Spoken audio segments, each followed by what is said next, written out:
Hi friends, ഇന്ന് നമ്മൾ arithmetic sequence അഥവാ സമാന്തര ശ്രേണി എന്ന പാഠഭാഗത്തിന്റെ ഫൈനൽ പാർട്ടാണ് ഡിസ്കസ് ചെയ്യാനായിട്ട് പോകുന്നത്. ആദ്യ പാർട്ടിൽ അരിത്മെറ്റിക് സീക്വൻസ് അഥവാ സമാന്തര ശ്രേണി എന്ന പാഠഭാഗത്തിൽ നമുക്ക് അറിഞ്ഞിരിക്കേണ്ട പ്രധാനപ്പെട്ട ബേസിക്സ് ആണ് നമ്മൾ പഠിച്ചത്. രണ്ടാമത്തെ പാർട്ടിലായിട്ട് നമുക്ക് ഈ പാഠത്തിൽ അറിഞ്ഞിരിക്കേണ്ട പ്രധാനപ്പെട്ട ഇക്വേഷൻസും ഫോർമുലാസുമാണ് നമ്മൾ പഠിച്ചത്. ഇനി ഈ മൂന്നാമത്തെ പാർട്ടിൽ, അതായത് ഫൈനൽ പാർട്ടിൽ നമ്മൾ പഠിക്കാൻ പോകുന്നത് അരിത്മെറ്റിക് സീക്വൻസ് അഥവാ സമാന്തര ശ്രേണികളുടെ കുറച്ച് പ്രത്യേകതകളാണ്. അതായത് അതിന്റെ പൊസിഷൻസ് അഥവാ സ്ഥാനങ്ങളും പദങ്ങളുടെ തുകയും തമ്മിൽ കുറച്ച് ബന്ധങ്ങൾ, റിലേഷൻസ് ഉണ്ട്. ഈ റിലേഷൻസ് ആണ് ഈ വീഡിയോയിൽ നമ്മൾ പഠിക്കാനായിട്ട് പോകുന്നത്. 3 തിയറംസ് ആണ് നമുക്ക് പഠിക്കാനുള്ളത്. ഈ തിയറംസ് നിങ്ങൾ അറിഞ്ഞു വെക്കുകയാണെങ്കിൽ നിങ്ങൾക്ക് എക്സാമിന് ക്വസ്റ്റ്യൻസുകൾ വരുന്ന സമയത്ത് നിങ്ങൾക്ക് ഷോർട്ട് കട്ട് ആയിട്ട് ഉത്തരങ്ങൾ എഴുതാനായിട്ട് സാധിക്കും. നമുക്ക് ആദ്യത്തെ തിയറം നോക്കിയാലോ. In an arithmetic sequence, the sum of the two terms at the same distance behind and ahead a term is twice these terms. ഒരു സമാന്തര ശ്രേണിയിലെ ഒരു പദത്തിന്റെ മുന്നിലും പിന്നിലും ഒരേ അകലത്തിലുള്ള 2 പദങ്ങളുടെ തുക നടുവിലെ പദത്തിന്റെ 2 മടങ്ങാണ്. എന്താണ് ഇവിടെ പറയുന്നത്? ഞാൻ ഇവിടെ ഒരു അരിത്മെറ്റിക് സീക്വൻസ് എഴുതാം. 2, 4, 6, 8, 10, 12, 14, 16, 18, 20. ഓക്കെ, ഇതൊരു അരിത്മെറ്റിക് സീക്വൻസ് അഥവാ സമാന്തര ശ്രേണിയല്ലേ? കാരണം എന്താണ്? അടുത്തടുത്ത സംഖ്യകൾ തമ്മിലുള്ള വ്യത്യാസം തുല്യമാണ്. ഓക്കെ, ഇനി ഇവിടെ ഞാൻ ഈ 10 എന്ന ഈ ഒരു സംഖ്യ, ഓക്കെ, ഇതിൽ ഏതെങ്കിലും ഒരു ടേം, അത് ഞാൻ 10 ആണ് എടുത്തിട്ടുള്ളത്. ഈ 10 എന്നൊരു പദം ഞാൻ ഇവിടെ റൗണ്ട് ചെയ്യാണ്. ഇവിടെ നമ്മളോട് പറയുന്നത് ഈ ഒരു ടേം, ഓക്കെ, ഏതെങ്കിലും ഒരു ടേമിന്റെ മുന്നിലേക്കും പിന്നിലേക്കും ഒരേ ഡിസ്റ്റൻസിലുള്ള ടേംസ് നമ്മൾ എടുക്കുകയാണെങ്കിൽ ആ ടേംസുകളുടെ തുക എന്ന് പറയുന്നത് നമ്മൾ ഈ റൗണ്ട് ചെയ്തിട്ടുള്ള അല്ലെങ്കിൽ ആ മിഡിലിൽ നിൽക്കുന്ന ടേമിന്റെ ഇരട്ടിയായിരിക്കും. എന്താണ് പറയുന്നത്? നമ്മളിവിടെ 10 എന്ന ഈ പദത്തിന്റെ മുന്നിലേക്ക് നമ്മളൊരു ടേം എടുക്കുകയാണ്, അതായത് 12 എന്നെടുത്തു. അതുപോലെ പിന്നിലേക്കും നമ്മളൊരു ടേം എടുത്തു, 8. ഓക്കെ, അതായത് 10 എന്ന ഈ ടേമിന്റെ ഒരു പദം മുന്നിലേക്കും ഒരു പദം പിന്നിലേക്കും എടുത്തു. ഓക്കെ, ഇനി ആ പദങ്ങൾ തമ്മിൽ കൂട്ടിക്കഴിഞ്ഞാൽ നമുക്ക് ഈ നടുവിലുള്ള പദത്തിന്റെ ഡബിൾ ആണ് കിട്ടുക. അതായത് 10ന്റെ ഇരട്ടി എന്ന് പറഞ്ഞാൽ 10 ഗുണിക്കണം 2 20 ആണ് കിട്ടുക. ആണോ? 8ഉം 12ഉം കൂട്ടിയാൽ 20 അല്ലേ? അതാണ് ഇവിടെ തിയറം പറയുന്നത്. ഒന്നുകൂടെ നോക്കാം. ഈ 10 എന്ന ഈ ടേമിന്റെ അഥവാ ഈ പദത്തിന്റെ 3 പദങ്ങൾ പിന്നിലേക്ക് എടുക്കുന്നു. 8, 6, 4 അല്ലേ വരുന്നത്. അതുപോലെ ഈ 10 എന്ന പദത്തിന്റെ 3 പദം മുന്നിലോട്ട് എടുക്കുന്നു. ഏതാ? 12, 14, 16 അല്ലേ? ഇനി 4ഉം 16ഉം ഇത് കൂട്ടിയാൽ എത്രയാ വരിക? 4ഉം 16ഉം കൂട്ടിയാൽ എത്രയാ? 20. അതായത് 10ന്റെ ഇരട്ടി. ഇനി 10 എന്ന ഈ പദത്തിന്റെ 4 പദങ്ങൾ പിന്നിലോട്ട് എടുക്കാം. എത്രയാ വരുന്നത്? 2. ഇനി 4 പദം മുന്നിലേക്കും എടുക്കാം. എത്രയാ വരുന്നത്? 18. 2 18ഉം കൂട്ടിയാൽ എത്രയാ? 20. ഓക്കെ, അതാണ് ഇവിടെ പറയുന്നത്. അതായത് ഒരു ടേം ഉണ്ട്. ഈ ടേമിന്റെ മുന്നിലേക്കും പിന്നിലേക്കും നമ്മൾ ഒരേ ഡിസ്റ്റൻസിൽ ടേംസുകൾ എടുത്തു കഴിഞ്ഞാൽ ആ ടേംസുകളുടെ സമ്മ് അഥവാ തുക എന്ന് പറയുന്നത് ആ നടുവിലെ ടേമിന്റെ ഇരട്ടി അഥവാ ഡബിൾ ആയിരിക്കും. ക്ലിയർ ആയില്ലേ? ഓക്കെ, ഇനി ഇത് നമുക്ക് എങ്ങനെയാണ് പ്രാക്ടിക്കബിൾ ആയിട്ട് നമുക്ക് ആവശ്യം വരുന്നത് എന്ന് നോക്കാം. നമുക്കൊരു ചോദ്യത്തിൽ തരികയാണ്, ഒരു അരിത്മെറ്റിക് സീക്വൻസ് അഥവാ സമാന്തര ശ്രേണിയുടെ 20ാമത്തെ പദം അല്ലെങ്കിൽ 20th ടേം എന്ന് പറയുന്നത് 100 ആണ്. ഓക്കെ, അങ്ങനെയെങ്കിൽ ആ സെയിം അരിത്മെറ്റിക് സീക്വൻസ് അഥവാ സമാന്തര ശ്രേണിയുടെ 14ാമത്തെ പദവും 26ാമത്തെ പദവും കൂട്ടിയാൽ എത്രയാണ്? ഓക്കെ, ഇങ്ങനെ ഒരു ചോദ്യം തന്നു കഴിഞ്ഞാൽ നമുക്ക് എങ്ങനെയാണ് അത് സോൾവ് ചെയ്യുക? ഈ ചോദ്യങ്ങൾക്ക് സോൾവ് ചെയ്യാനാണ് നമുക്ക് ഈ ഒരു തിയറം നമ്മൾ പഠിച്ചിട്ടുള്ളത്. അതൊന്ന് സോൾവ് ചെയ്യാം. 14ാമത്തെ പദം മുതലാണ് തുടങ്ങുന്നത്. 14, 15, 16, 17, 18, 19, 20, 21, 22, 23, 24, 25, 26. നമുക്ക് തന്നിട്ടുള്ള പദം 20ാമത്തെ പദമാണ് അല്ലെ? 20ാമത്തെ ടേം ആണ് നമുക്ക് തന്നിട്ടുള്ളത്. ഓക്കെ, നമ്മളോട് ചോദിച്ചിട്ടുള്ളത് 14ാമത്തെയും 26ാമത്തെയും പദങ്ങളുടെ തുകയാണ്. 14ാമത്തെ പദം എന്ന് പറയുന്നത് 1, 2, 3, 4, 5, 6. അതായത് 20 എന്ന പദത്തിന്റെ 6 പദങ്ങൾക്ക് ഇപ്പുറമാണ് 14ാമത്തെ പദം വരുന്നത്. 6 പദങ്ങൾക്ക് ഇപ്പുറമാണ് എന്ത് ചെയ്യുന്നത് 14ാമത്തെ പദം വരുന്നത്. ഇനി ഈ ഒരു സൈഡിലേക്ക് 26ാമത്തെ പദം നോക്കുകയാണെങ്കിൽ 1 2 3 4 5 6, അതായത് 20 എന്ന പദത്തിന് ശേഷം വരുന്ന 6ാമത്തെ പദമാണ് 26ാമത്തെ പദം. അതായത് 20 എന്ന പദത്തിന്റെ പിന്നിലേക്കും മുന്നിലേക്കും സെയിം ഡിസ്റ്റൻസിൽ വരുന്നതാണ് 14ാമത്തെ പദവും 26ാമത്തെ പദവും. എത്രയാ ഡിസ്റ്റൻസ്? 6 പദങ്ങൾക്ക് പിന്നിലായിട്ടും 6 പദങ്ങൾക്ക് മുന്നിലായിട്ടും വരുന്നതാണ് 14ാമത്തെ പദവും 26ാമത്തെ പദവും. അപ്പൊ നമുക്ക് എന്ത് കിട്ടി? നമുക്ക് തന്നിട്ടുള്ള ചോദ്യത്തിൽ തന്നിട്ടുള്ള 20ാമത്തെ പദത്തിന്റെ പിന്നിലേക്കും മുന്നിലേക്കും ഒരേ ഡിസ്റ്റൻസിൽ വരുന്ന 2 പദങ്ങളാണ് 14ാമത്തെ പദവും 26ാമത്തെ പദവും. അങ്ങനെയെങ്കിൽ എങ്ങനെയാണ് നമുക്ക് 14ാമത്തെയും 26ാമത്തെ പദങ്ങളുടെ തുക കണ്ടുപിടിക്കുക? 20ാമത്തെ പദം, അതായത് നടുവിൽ വരുന്ന ആ പദത്തിന്റെ ഡബിൾ, അതായത് 20ാമത്തെ പദം എത്രയാ? 100 അല്ലേ? 100ന്റെ ഡബിൾ എന്ന് പറഞ്ഞാൽ 100നെ 2 കൊണ്ട് ഗുണിക്കണം. എത്രയാ? 100ന്റെ ഡബിൾ 200. അതായത് ഈ അരിത്മെറ്റിക് സീക്വൻസ് അഥവാ സമാന്തര ശ്രേണിയിലെ 14ാമത്തെയും 26ാമത്തെയും പദം കൂട്ടിക്കഴിഞ്ഞാൽ നമുക്ക് എത്രയാ കിട്ടുക? 200. ക്ലിയർ ആയില്ലേ? ഓക്കെ. അതേപോലെ ഇനി 15ാമത്തെയും 25ാമത്തെയും പദമാണ് ചോദിച്ചിരുന്നെങ്കിലോ അതും എത്രയാണ്? 200 ആണ്. കാരണം 20 എന്ന പദത്തിന് 5 പദങ്ങൾക്ക് പിന്നിലായിട്ടും 5 പദങ്ങൾക്ക് മുന്നിലായിട്ടുമാണ് ഈ 15ാമത്തെയും 25ാമത്തെയും പദം വരുന്നത്. അപ്പോഴും സെയിം ഡിസ്റ്റൻസ് അല്ലേ? 20ാമത്തെ പദത്തിൽ നിന്നും സെയിം ഡിസ്റ്റൻസിലല്ലേ? അപ്പോഴും എത്രയാണ് വരിക? 15ാമത്തെയും 25ാമത്തെയും പദങ്ങളുടെ തുക എത്രയായിരിക്കും? 100 ഗുണിക്കണം 2, അതായത് 200 തന്നെ. അതേപോലെ തന്നെ 16ാമത്തെയും 24ാമത്തെയും പദത്തിന്റെ തുക എത്രയായിരിക്കും? അതും 200 ആയിരിക്കും. ഇനി 17ാമത്തെയും 23ാമത്തെയും പദത്തിന്റെ തുക എത്രയായിരിക്കും? അതും 200 ആയിരിക്കും. 18ാമത്തെയും 22ാമത്തെയും 200 ആയിരിക്കും. 19ാമത്തെയും 21ാമത്തെയും 200 ആയിരിക്കും. അതാണ് ഈ ഒരു തിയറത്തിൽ പറയുന്നത്.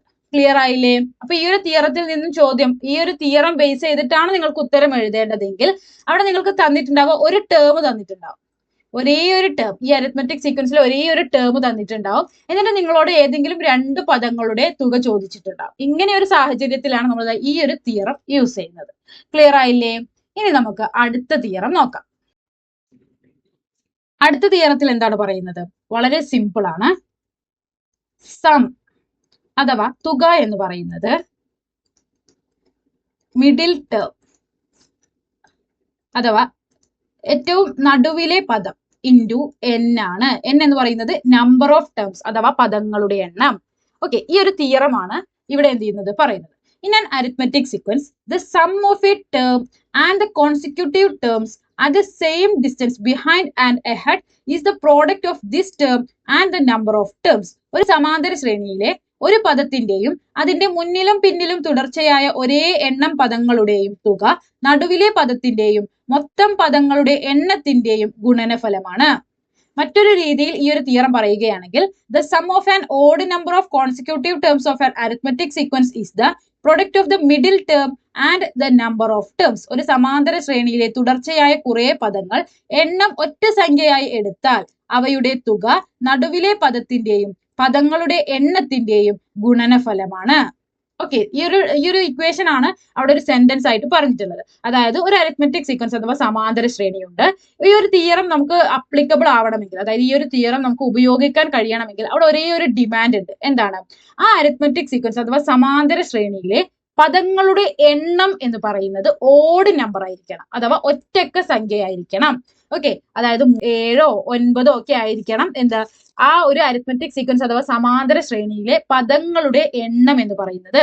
അങ്ങനെയെങ്കിൽ മാത്രമേ നമുക്ക് ഈ ഒരു തിയറം ഇവിടെ യൂസ് ചെയ്യാനായിട്ട് സാധിക്കുകയുള്ളൂ. അങ്ങനെയെങ്കിൽ ആ അരിത്മെറ്റിക് സീക്വൻസ് അഥവാ സമാന്തര ശ്രേണിയുടെ മുഴുവൻ പദങ്ങളുടെയും സമ്മ അഥവാ തുക നിങ്ങളോട് ചോദിക്കുകയാണെങ്കിൽ നിങ്ങൾക്ക് ഈസി ആയിട്ട് എങ്ങനെ കണ്ടുപിടിക്കാം? ആ ഒരു അരിത്മെറ്റിക് സീക്വൻസിന്റെ മിഡിൽ ടേം എടുക്കുന്നു, അതായത് ഏറ്റവും നടുവിലെ ടേം എടുക്കുന്നു. അതിനോട് ആ അരിത്മെറ്റിക് സീക്വൻസിൽ ടോട്ടൽ എത്ര നമ്പർ ഓഫ് ടേംസ് ഉണ്ടോ അത് ഗുണിച്ചാൽ മതി. ഓക്കെ, ഒരു എക്സാമ്പിൾ നോക്കാം നമുക്ക്. നേരത്തെ സെയിം അരിത്മെറ്റിക് സീക്വൻസ് ആണ് ഞാൻ ഇവിടെ എഴുതുന്നത്. 2 4 6 8 10 12 14 16 18 20. ഈ ഒരു അരിത്മെറ്റിക് സീക്വൻസ് അഥവാ സമാന്തര ശ്രേണിയിൽ ഈ ഒരു തിയറം നമുക്ക് ഉപയോഗിക്കാൻ പറ്റുമോ? ഇവിടെ എത്ര നമ്പർ ഓഫ് ടേംസ് ഉണ്ട് എന്ന് നോക്കണം. ആദ്യം തന്നെ 1 2 3 4 5 6 7 8 9 10. അതായത് ഈ അരിത്മെറ്റിക് സീക്വൻസ് അഥവാ സമാന്തര ശ്രേണിയിൽ 10 പദങ്ങളാണുള്ളത്. നമ്മൾ നേരത്തെ പറഞ്ഞു ഈ ഒരു 2 തിയറംസ്, അതായത് ഈ ഒരു തിയറംസ് നമുക്ക് ഉപയോഗിക്കണമെന്നുണ്ടെങ്കിൽ ആ ഒരു അരിത്മെറ്റിക് സീക്വൻസ് അഥവാ സമാന്തര ശ്രേണിയിൽ ഓഡ് നമ്പർ ഓഫ് ടേംസ് അഥവാ പദങ്ങളുടെ എണ്ണം എന്നത് ഒറ്റക്ക സംഖ്യയായിരിക്കണം. ഇവിടെ ഒറ്റക്ക സംഖ്യയാണോ? അല്ല, 10 പദങ്ങളാണുള്ളത്. 10 എന്നത് ഇരട്ട സംഖ്യയാണ്. അതുകൊണ്ട് ഈ ഒരു അരിത്മെറ്റിക് സീക്വൻസിൽ ഈ ഒരു തിയറം നമുക്ക് അപ്ലിക്കബിൾ ചെയ്യാൻ പറ്റുമോ? ഈ ഒരു തിയറം ഉപയോഗിക്കാൻ പറ്റുമോ? ഇല്ല. അപ്പൊ അതിനായിട്ട് നമ്മൾ ഉപയോഗിക്കാൻ വേണ്ടിയിട്ട് നമ്മൾ ഈ ലാസ്റ്റത്തെ ടേം അങ്ങ് കട്ട് ചെയ്യണം. ഇപ്പൊ എത്ര ടേംസ് ഉണ്ട്? 1, 2, 3, 4, 5, 6, 7, 8, 9. 9 പദങ്ങളുണ്ട്. 9 എന്നത് ഒറ്റക്ക സംഖ്യയല്ലേ? അപ്പൊ നമുക്ക് എന്ത് ചെയ്യാം? ഈ തിയറം ഉപയോഗിക്കാം. ഇനി നമ്മളോട് ചോദിക്കുകയാണ് ഈ അരിത്മെറ്റിക് സീക്വൻസിലെ ഇത്രയും പദങ്ങളുടെ തുക അഥവാ സമ്മ് കണ്ടുപിടിക്കാൻ പറയുകയാണ്. എങ്ങനെയാണ് കണ്ടുപിടിക്കുക? നമുക്ക് എന്ത് ചെയ്യാം? 2 + 4 6, 6 + 6 12, 12 + 8 20, 20 + 10 30. ഈ ഒരു രീതിയിൽ വേണമെങ്കിൽ എന്ത് ചെയ്യാം? കണ്ടുപിടിച്ച് പോവാം. പക്ഷെ അതിനൊരു ഷോർട്ട് കട്ട് ആണ് നമുക്ക് ഇവിടെ തന്നിട്ടുള്ളത്. എന്താണ് short cut? Middle term into n. Middle term എന്ന് പറയുന്നത് ഈ അരിത്മെറ്റിക് സീക്വൻസിലെ ഏറ്റവും നടുവിലെ പദം. ഓക്കെ, ഗുണിക്കണം n എന്ന് പറയുന്നത് ഈ അരിത്മെറ്റിക് സീക്വൻസിൽ എത്ര നമ്പർ ഓഫ് ടേംസ് ഉണ്ട്. ഓക്കെ, അപ്പൊ നമുക്ക് നോക്കാം. സമ്മ് അഥവാ തുക ഈക്വൽ ടു മിഡിൽ ടേം. അതായത് ഈ അരിത്മെറ്റിക് സീക്വൻസിലെ മിഡിൽ ടേം ഇപ്പൊ ഏതാണ്? 10 അല്ലേ? കാരണം 10ന്റെ പിന്നിലേക്ക് 4 സംഖ്യകളാണ്, മുന്നിലേക്കും 4 പദങ്ങളാണ്. ഓക്കെ, അപ്പൊ 10 ആണ് മിഡിൽ ടേം. അപ്പൊ നമ്മൾ എന്ത് ചെയ്തു? മിഡിൽ ടേം എഴുതി. 10 ഗുണിക്കണം n എന്ന് പറയുന്നത് ഈ അരിത്മെറ്റിക് സീക്വൻസ് അഥവാ സമാന്തര ശ്രേണിയിൽ ടോട്ടൽ എത്ര നമ്പർ ഓഫ് ടേംസ് അല്ലെങ്കിൽ എത്ര പദങ്ങളുണ്ട്? എത്ര പദങ്ങളുണ്ട്? 1, 2, 3, 4, 5, 6, 7, 8, 9 പദങ്ങൾ. അപ്പൊ നമ്മൾ 9, 10 × 9 എത്രയാ? 90. അതായത് 2 + 4 + 6 + 8 + 10 + 12 + 14 + 16 + 18 നമുക്ക് എത്ര കിട്ടി? 90. വളരെ ഈസി ആയിട്ട് നമുക്ക് എന്ത് ചെയ്യാം? ഷോർട്ട് കട്ട് ഉപയോഗിച്ച് അത് കണ്ടുപിടിക്കാം. ക്ലിയർ ആയില്ലേ? അതാണ് നമ്മുടെ സെക്കൻഡ് തിയറം എന്ന് പറയുന്നത്. നമുക്ക് ഒരു അരിത്മെറ്റിക് സീക്വൻസ് തരും. ആ അരിത്മെറ്റിക് സീക്വൻസിലെ നമ്പർ ഓഫ് ടേംസ് അഥവാ പദങ്ങളുടെ എണ്ണം എന്ന് പറയുന്നത് ഓഡ് നമ്പർ അഥവാ ഒറ്റക്ക സംഖ്യ ആയിരിക്കും. അങ്ങനെയെങ്കിൽ നമുക്ക് ഈ ഒരു തിയറം ഉപയോഗിച്ച് ആ അരിത്മെറ്റിക് സീക്വൻസ് അഥവാ സമാന്തര ശ്രേണിയുടെ സം അഥവാ തുക കണ്ടുപിടിക്കാം. എന്താണ് equation? Middle term into n. അതായത് ആ അരിത്മെറ്റിക് സീക്വൻസിന്റെ ഏറ്റവും മിഡിലുള്ള അല്ലെങ്കിൽ ഏറ്റവും നടുവിലുള്ള പദം എടുക്കുന്നു. ആ പദത്തിനോട് എത്ര പദങ്ങൾ ആ അരിത്മെറ്റിക് സീക്വൻസിൽ ടോട്ടൽ ആയിട്ട് ആകെയുണ്ടോ അത് ഗുണിച്ചു കഴിഞ്ഞാൽ നമുക്ക് എന്ത് ചെയ്യും? ആ അരിത്മെറ്റിക് സീക്വൻസിന്റെ സം അഥവാ തുക കിട്ടുന്നതാണ്. ക്ലിയർ ആയില്ലേ? അതാണ് നമ്മുടെ രണ്ടാമത്തെ തിയറം. അടുത്ത തിയറം നോക്കാം. In an arithmetic sequence, if the sum of two positions is equal to the sum of other two positions, then the sum of the terms at each pair is the same.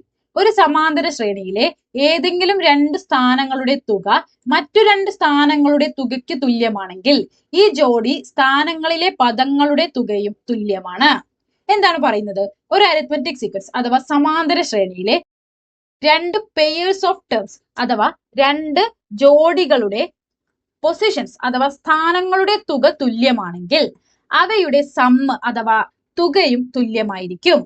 അതായത് ഒരു example നോക്കാം. ഒരു arithmetic സീക്വൻസിന്റെ first ടേമും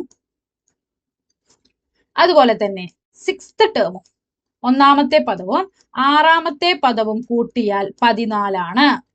okay, അങ്ങനെയെങ്കിൽ അതേ arithmetic സീക്വൻസിന്റെ 3rd term അഥവാ 3ാമത്തെ പദവും 4th term അഥവാ 4ാമത്തെ പദവും കൂട്ടിയാൽ എത്രയാണ്? ഇങ്ങനെയുള്ള ക്വസ്റ്റ്യൻസ് ആണ് ഈ ഒരു ഭാഗത്തിൽ ഈ ഒരു തിയറം ഉപയോഗിച്ച് വരിക. ഇവിടെ നമ്മുടെ തിയറം പറയുന്നത് എന്താണ്? ഒരു 2 പെയേഴ്സ് ഓഫ് ടേംസുകൾ ഉണ്ടെന്ന് വെക്കുക. ഒരു അരിത്മെറ്റിക് സീക്വൻസിൽ 2 പെയേഴ്സ് ഓഫ് ടേംസുകൾ നമുക്ക് തന്നിട്ടുണ്ട്. ഇനി ആദ്യത്തെ പെയറിന്റെ പൊസിഷൻസ് അഥവാ സ്ഥാനങ്ങളുടെ തുക നോക്കാം. ഇവിടെ 1ാമത്തെ പദമാണ്, ഇത് 6ാമത്തെ പദമാണ്. 1ഉം 6ഉം കൂട്ടിയാൽ എത്രയാ? 7. അതായത് ഈ അരിത്മെറ്റിക് സീക്വൻസിന്റെ പൊസിഷൻസ് അഥവാ സ്ഥാനങ്ങളുടെ തുക നമുക്ക് എത്രയാ കിട്ടിയത്? 7.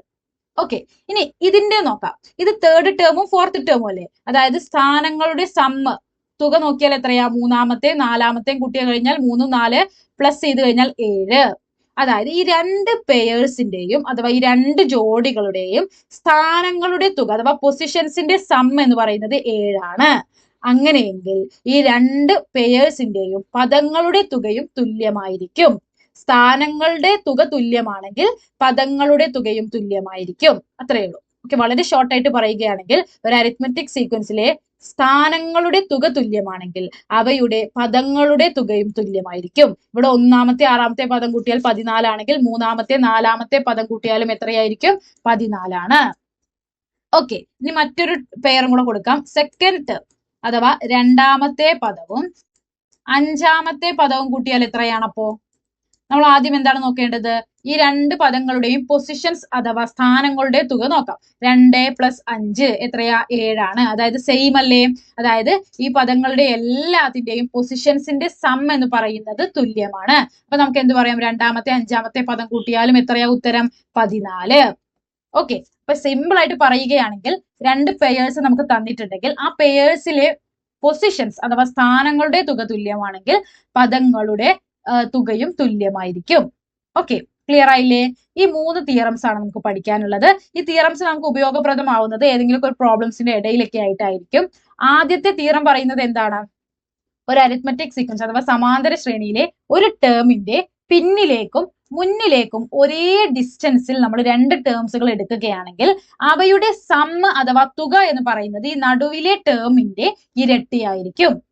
ക്ലിയർ ആയില്ലേ? ആ ഒരു ചോദ്യം എപ്പോഴാണ് വരിക? നിങ്ങൾക്ക് ഒരേ ഒരു ടേം മാത്രം, അതായത് ഒരു അരിത്മെറ്റിക് സീക്വൻസിൽ ഒരേ ഒരു ടേം മാത്രം തന്നിട്ട് നിങ്ങളോട് എന്ത് ചോദിക്കും? മറ്റ് രണ്ട് ടേംസുകളുടെ തുക ചോദിക്കും. അത് മിക്കവാറും ഈ ഒരു ടേം ഉപയോഗിച്ചായി ഈ ഒരു തിയറം ഉപയോഗിച്ചായിരിക്കും നിങ്ങൾക്ക് സോൾവ് ചെയ്യേണ്ടി വരിക.